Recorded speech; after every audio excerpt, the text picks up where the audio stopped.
సంఖ్యాకాండము 11వ అధ్యాయము. సంఖ్యాకాండము 11వ అధ్యాయము. వారి మధ్యనున్న మిశ్రిత జనము 4వ వచనము. వారి మధ్యనున్న మిశ్రిత జనము మాంసాపేక్ష అధికముగా కనపరచగా ఇశ్రాయేలీయులను మరలా ఏడ్చి, మాకెవరు మాంసం పెట్టెదరు?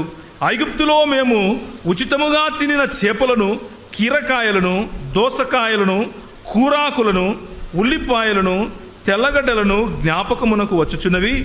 ఇప్పుడు మా ప్రాణము సొమ్మసిలెను. మా మన్నా కాక మా కన్నుల ఎదుట మరేమీ లేదని చెప్పుకొనిరి. ఆ మన్నా కొత్తిమీర గింజ వలె ఉండెను, చూపునకు అది బోళము వలె ఉండెను. జనులు చిరుగుచూ దానిని కూర్చుకొని తిరుగుట